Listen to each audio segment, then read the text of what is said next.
Tahu tak dia ada install apps apa? Tak ada. Tak sure. Sebab handphone ni dia ambil bayar. Maksudnya dia beli sekali dengan ni tahu dengan dia punya hotline. Okey.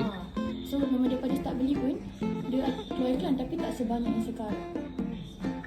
Dia dah berapa tahun dah. Lepas tu macam cakap kat ayah mungkin sebab Google lah kan. Tapi dia kata dia pun tak pegang apa-apa pun. Kalau kan sebab dia main TikTok tu, YouTube macam tu. Kadang-kadang kalau kita silap install apps yang third party punya, dia ada virus. So Virus tu lah kan yang punca ni.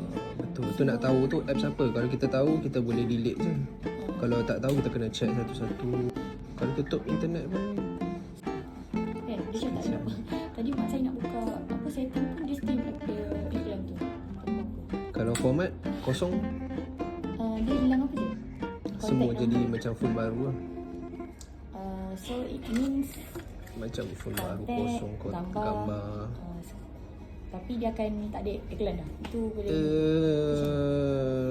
boleh tak boleh berjalan. Vivo sepatutnya boleh kalau apps tu hilang.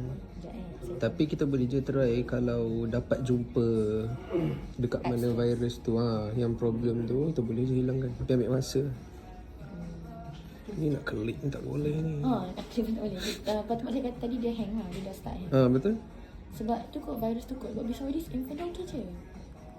Aduh. Hello ibu. Kalau dia nak kalau dia nak reset balik info ni, ayah ada apa-apa yang penting ke dalam ni?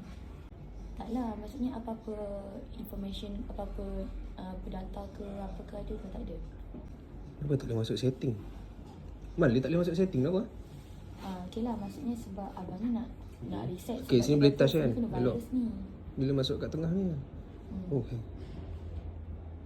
Abang Sebab nak klik ni ke? setting pun tak boleh. Sebab macam apa? tadi.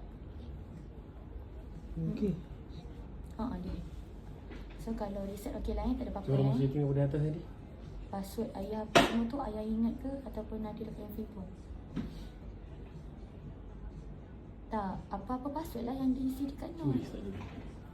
Tekan apa semua? Okey. Okey, baik. Sekejap Boleh je kalau nak reset ke. itu last Kita try dulu macam ni. Kalau jumpa cara dia.